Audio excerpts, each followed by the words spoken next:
Okay. Hello, hello. Let me know if you can hear me now. I think everything should be good now. Sorry about that. All right. So I should probably just say, hey, if you guys want to ask me anything, let me know. Sorry, Facebook. Sorry, YouTube. And sorry, Twitter. We are live on all three of those, but they couldn't hear me. Instagram is the only one that could hear me. Um, so sorry about that. But we were talking about what the title is, and that is avoid these types of kennels environments, or I could even take it a step further, avoid classes that produce the environment I'm about to describe. Again, and it's pretty simple, but I do want to dive into it a little bit. So, loud barking. So one of my clients wanted to go to an obedience class, and I said, all right, this is what you need to look out for. Otherwise, it will be counterproductive for your dog. And one of them was, are the dogs allowed to bark? Are are the dogs barking at every little change of environment, which means if someone walks in or another dog comes in, what are the dogs doing when that happens? Or it doesn't matter. Just any sort of change in the environment. If the dogs are barking, and within reason cannot be guided not to bark, then you will have a you will have a situation that if not addressed correctly, you're putting your dog in a situation that's highly stressful, and that can provoke stress every single change in the environment. Not to mention that classes and whatnot are a little bit unrealistic, because you can have dogs who perform well in a class setting, and then it's almost like they forget whatever they are being taught when they go outside of that class environment. But back to kennel, guys. Okay, so again, every time I was taking this dog out, or I was taking the dogs out, this dog was like, pick me, pick me, pick me. I don't care. I can't even, that this is speaking from the dog perspective, but I can't even um, stay in command if I even hear the sound of a kennel opening. Right. So you got to unlatch all the kennels to let a dog out. And you could hear the dog go back into being stressed. So again, that tells me that this dog was in the environment where people just let out excited dogs and didn't take the time to allow the dogs to settle down and then let them out. So, one thing that I do with all of my dogs, and again, I only work with a small amount of dogs, you know, 5 at the most. Um, and Someone just rang my doorbell. Hold on a second. Be right back.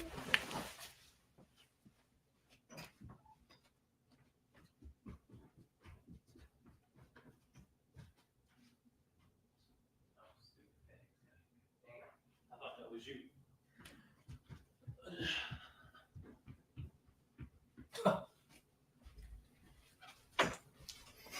Okay, sorry for the interruptions. I thought my family was locked out of the house. Okay, we're good. It was just a FedEx guy. But you didn't hear any dogs barking, did you?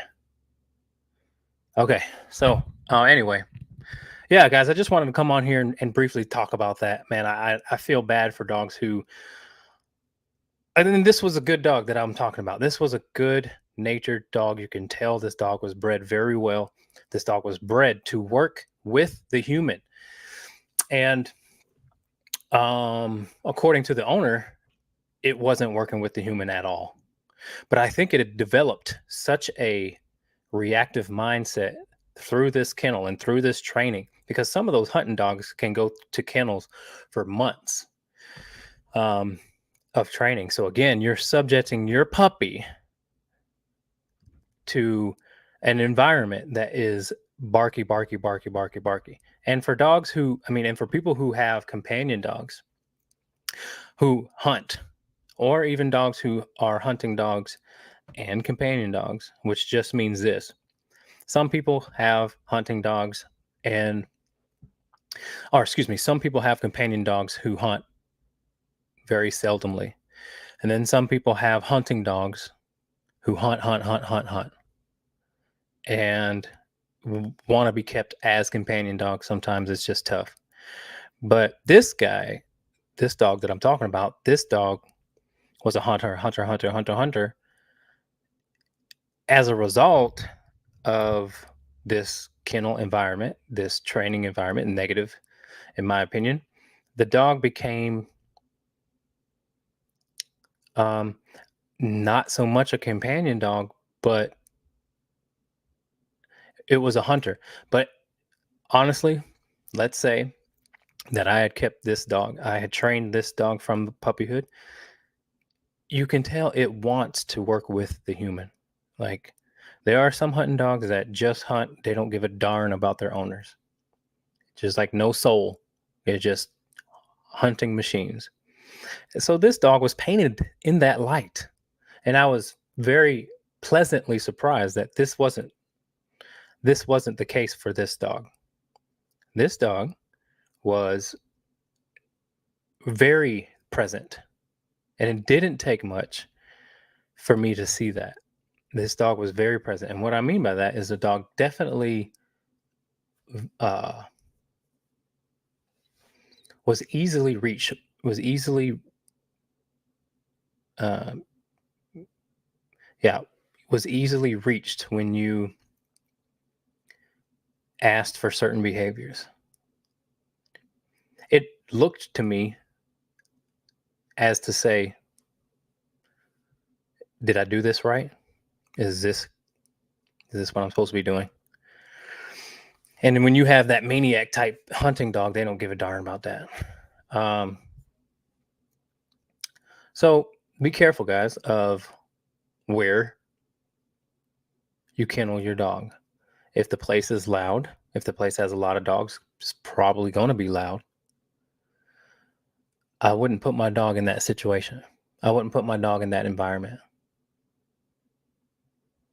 It's just a lot of bad habits that can form because of that. So I just wanted to hop on and say that. Now, if you guys have any questions about dog training, go ahead and interrupt me um, and ask some questions.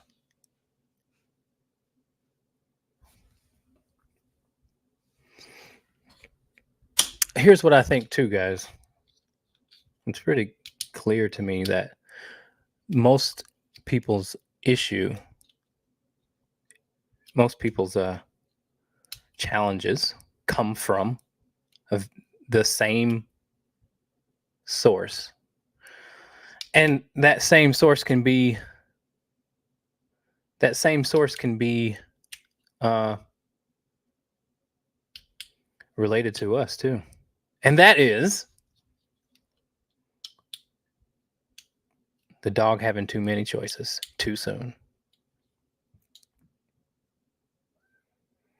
Too many choices for your dog will create them not being sure, aka insecurity. Too much freedom of choice will create a dog who's not sure, who has to who thinks they have to address certain issues on their own because they had too much freedom of choice. So think about it like this. When you're real hungry and you go to a nice restaurant and they have a really big menu,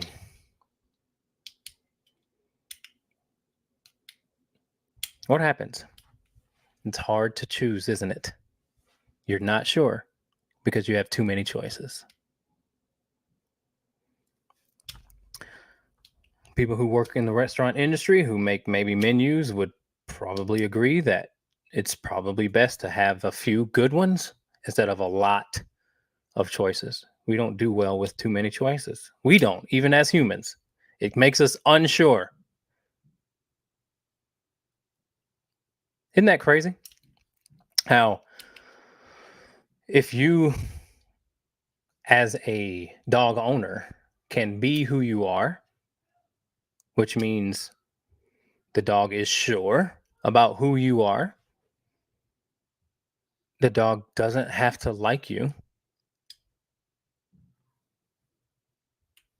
Even if the dog doesn't like you, it still knows what to expect and can find comfort in that. Your dog's relationship can be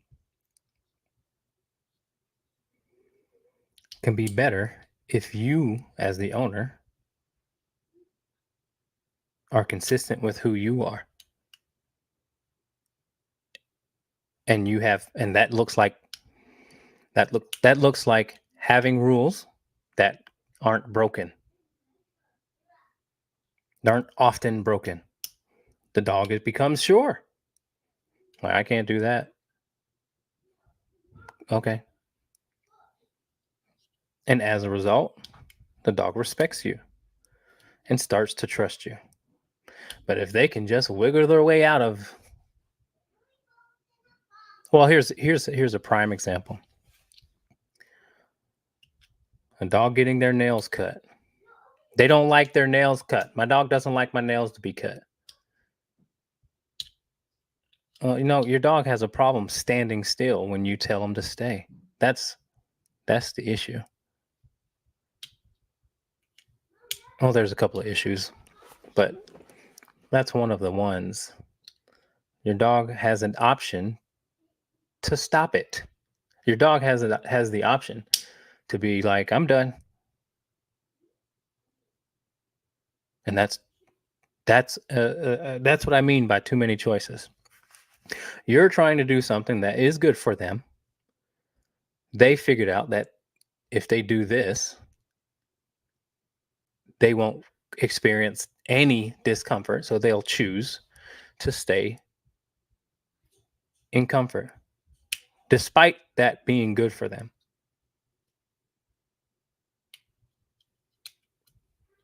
So, okay, we got some questions.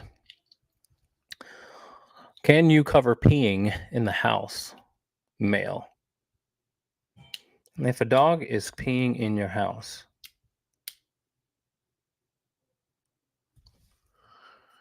there's a couple of things.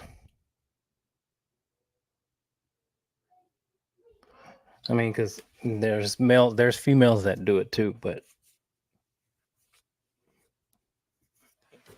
I don't know. My protocol with peeing in the house is if you pee in my house, you're not going to have free roam of the house for a while. Um, that usually works for me. If you pee in my house, I'm not going to let you have free roam of my house for a long time. Maybe like 2 weeks.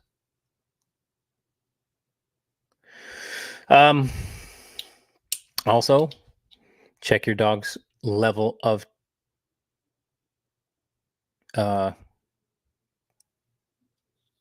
check your dog's how territorial your dog is definitely a factor as well. If the dog has too much freedom of being overly protective or territorial of your house, that may be a reason why your dog thinks it's theirs anyway. So I can do what I want in my territory.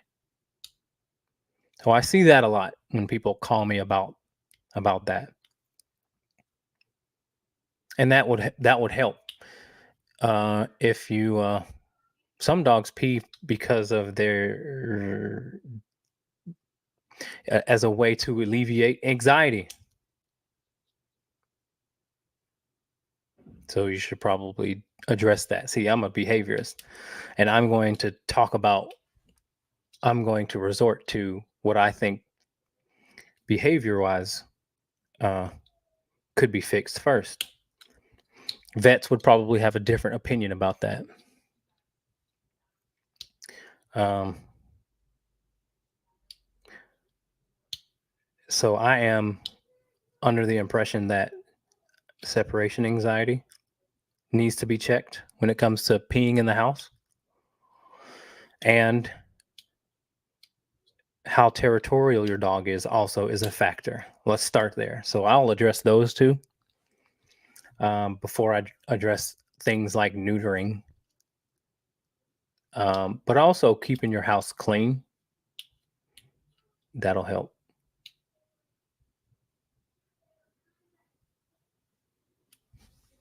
Oh Lord.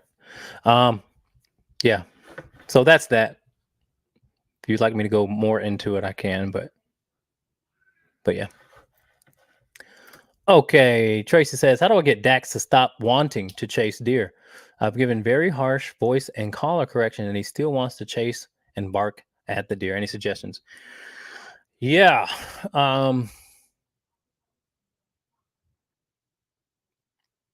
Yeah, well, that's kind of a tough one. I'd have to see what the habits are in the house. I'd have to get to know the dog, because I'm not saying that uh, what you are doing is not the right way, but there might be something else going on. It's just hard to see or hard to say. Um, Make sure that your dog's recall and respects the collar outside of that environment, which just means if the only time you're using the e-collar in that manner is after they chase a deer, then that could contribute to the lack of obedience in that situation. Also, remember that the dog does choose the level that works. And, if the dog is not giving a darn about what the e-collar has to say, then we may need to do something different.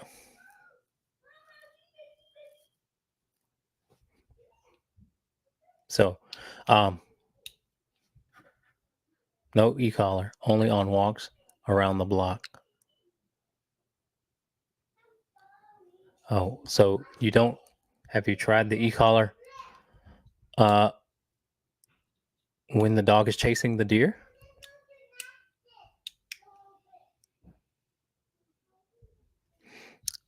Anyway, guys, feel free to keep coming with the questions. I'll answer as many as I have. But the topic is keeping your dog away from negative kennel environments, man. I don't want your good dog to become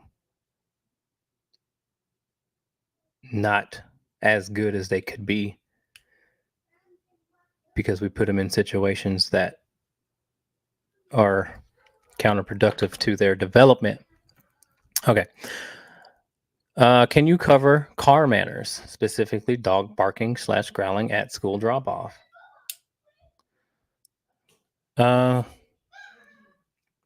So yes, I can cover that. Good Lord. Seems pretty not intelligent to take a dog in a school environment around kids and they're barking and growling at school drop off. That's freaking weird to me. Dangerous.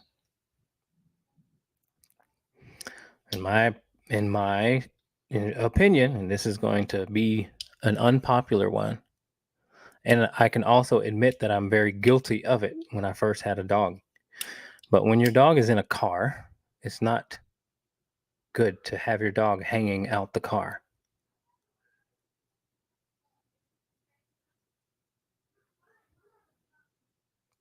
No, it is not. It's not okay to bark and growl in the car if the environment doesn't call for it.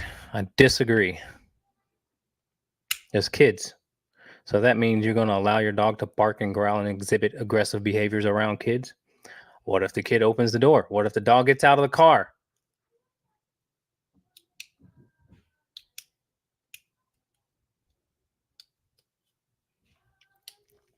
So, no, don't let your dog be overprotective of the car. Don't let your dog be protective of anything that doesn't call for it. Sure, if you're in a Walmart parking lot or any parking lot that's going to have some characters in it, sure, know your environment though. And again, you should be able to have the relationship with your dog that says when you say quiet or lay down or calm down or stop, dog should take your word for it and say, okay. Otherwise, you're playing with fire. So that's my 2 cents, man. I mean, we can go down the rabbit hole with what you have to do about it, but bottom line, um, it's pretty dangerous for someone to have a dog out of the window. I can only imagine a dog hanging out the window, barking and growling at kids. That's stupid, man. Okay.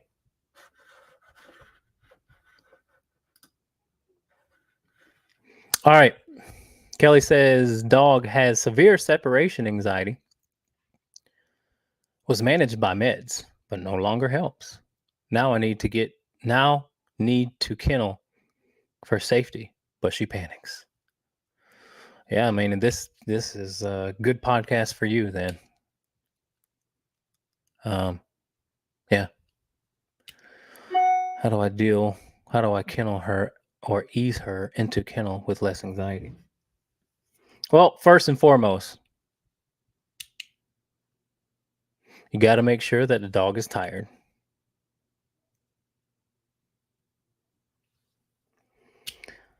That'll help reduce the separation anxiety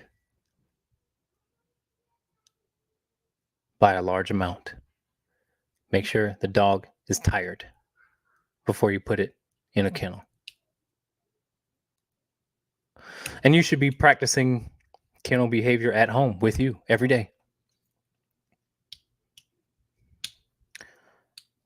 After a nice long exercise session, you can start with that. She has an e-collar and listens pretty well outside of her separation anxiety.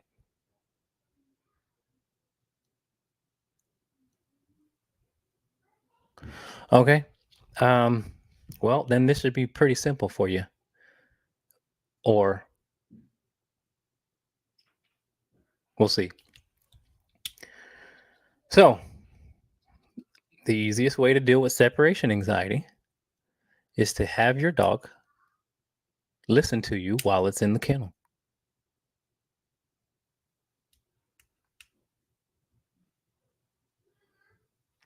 So that means I'm sure your dog knows what sit means. That'd be good. I'm sure your dog knows what down means. That'd be good too. And if you have a training tool on the dog, such as an e-collar, then you can help them listen to you. That's how you tackle separation anxiety. Make the crate a relaxing place for your dog.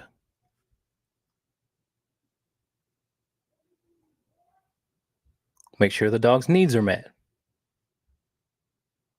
Exercise, pee, poop, food, water, and then it's nap time. Structure.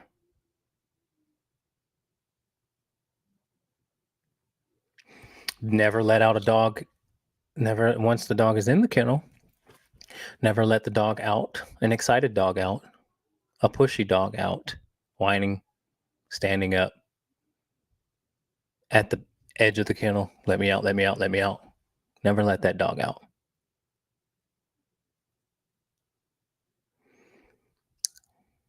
Make the dog ask to be let out. So you should be able to open that door and the dog stay there.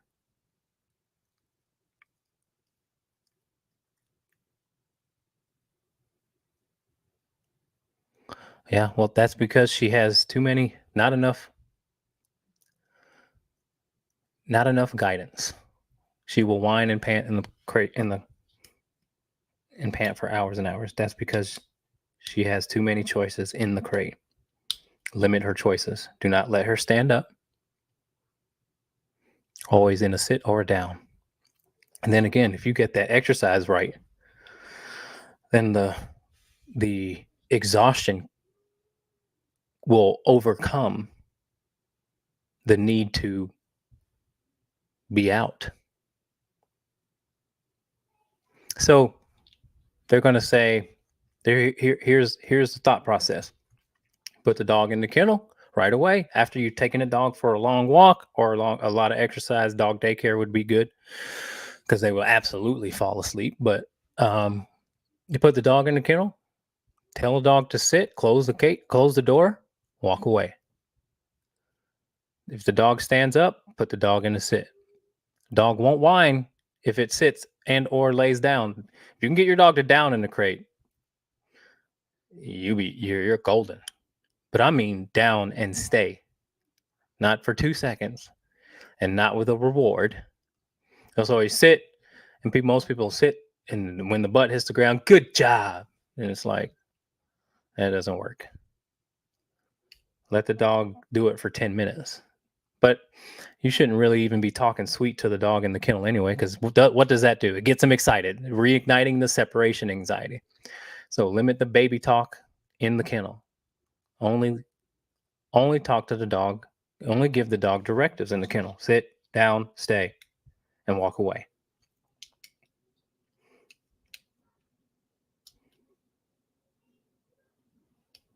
So that's what I do. First thing I do is take a dog on a long walk that has separation anxiety, and then I put them in the kennel. And then I stay there in the environment for a good hour, making sure she will bite the kennel door and has broken teeth when we walk away. Okay, so stay in the same room, but keep her in a sit, keep the collar on. And if the dog doesn't sit when you say sit, use the e-collar. Guarantee she won't do that. Put as much pressure on her as she needs you. She needs you to do that for her. Every dog should be okay in the kennel. It allows the dog to be more included in your life.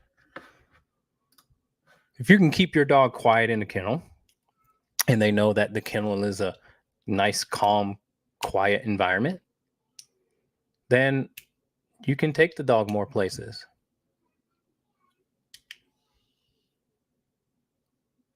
Separation dog anxiety, a dog that has separation anxiety is a dog that's hard to deal with.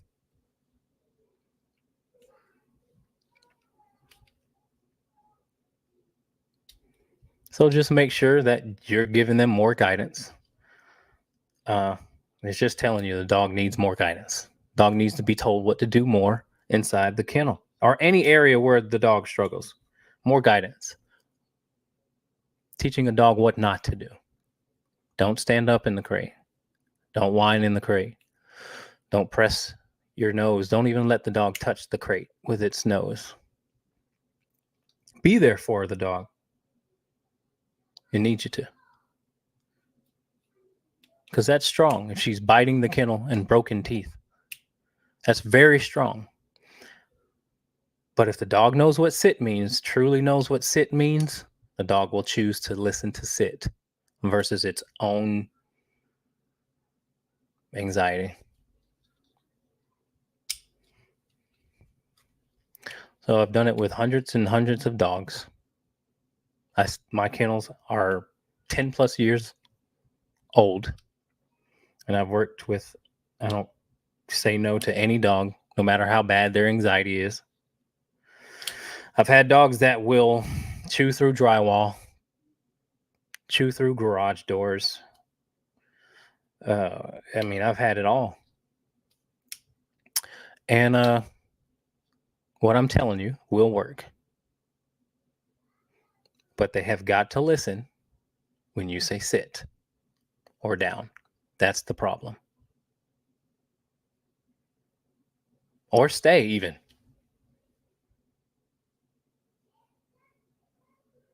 Yeah. All right, guys. Those of you who just joined in, feel free to ask any question you like about dogs. I will be here until the questions run out. Okay. Next question.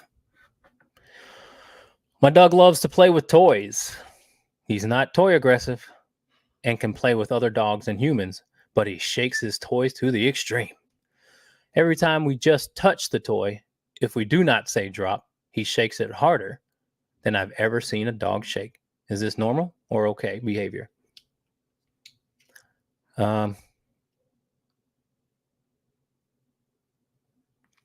Well, it is very normal behavior. It's a dog trying to kill,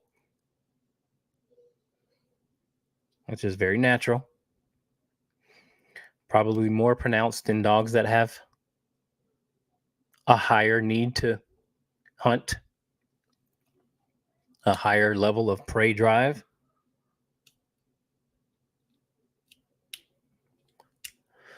So that's what dogs do to try and kill the other dog. I mean, kill small prey. It's natural. Doesn't mean it's a bad thing, but I would, if that was my dog, I would try and work the dog through it. If you think it's overboard. And I used to teach dogs how to, in the sporting dog world, which means they have competitions with German Shepherds, Malinois, Rottweilers, Cane Corsos, but mostly German Shepherds and Malinois. And that was a very common occurrence amongst those dogs.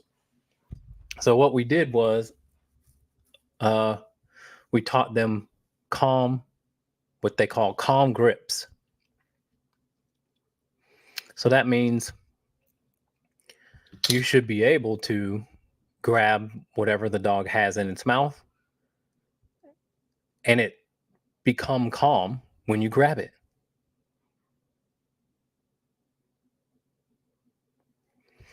So when you're grabbing, when you have the toy in your hand, the dog should become calm. If not, you can tell the dog to sit. It's an easy way to get a dog to become calmer, but you should be able to have your dog sit. The toy is in its mouth and you should be able to touch the dog, pet the dog. If your dog decides to growl, then there's a little bit of a relationship issue, in my opinion.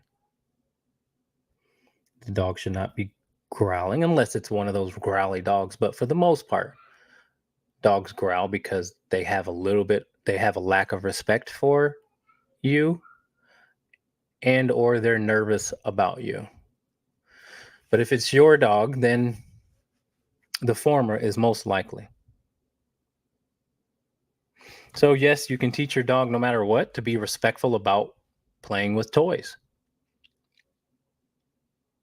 But shaking is fine. As long as these are my rules when it comes to toys. I should be able to take it when I want it. You should let go when I tell you. And you should be able to back away if I decide to come up and get it. Those are the rules.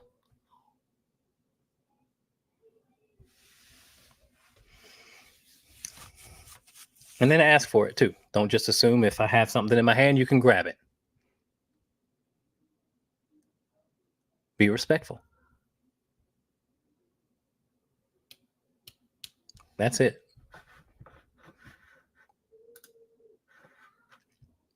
Hope that helps.